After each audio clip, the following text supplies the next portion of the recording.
श्रोते हो, एक सुंदर अशी गोष्ट आहे, राजा आणि दगड. एकदा एक राजा जंगलात शिकार करण्यासाठी गेला होता. जरा पुढे चालत होता आणि तेवढ्यात मागून एक दगड त्याच्या डोक्यावर येऊन आपटला. राजाला राग आला आणि तो क्रोधित होऊन आजूबाजूला बघायला लागला, परंतु तिथे त्याला कोणीच दिसेना.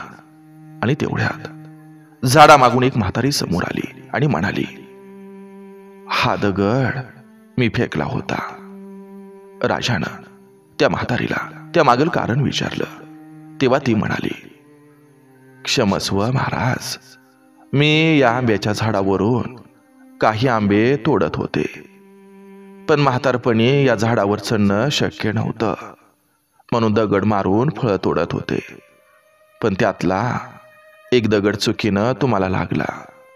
निश्चितच कोणीही साधारण व्यक्ती अशा चुकीवर अधिक क्रोधित होऊन चूक करणाऱ्याला शिक्षा दिली असते, परंतु राजा तर महानतेचं प्रतीक होता.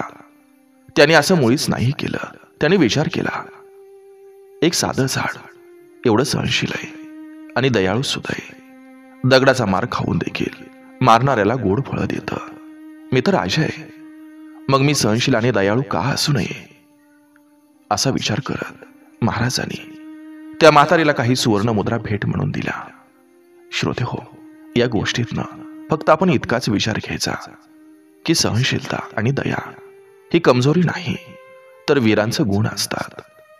आजकाल लोक लहान सहान गोष्टीवर क्रोधित होऊन एकमेकांचे प्राण घेत आहेत, मारहाण करतायत.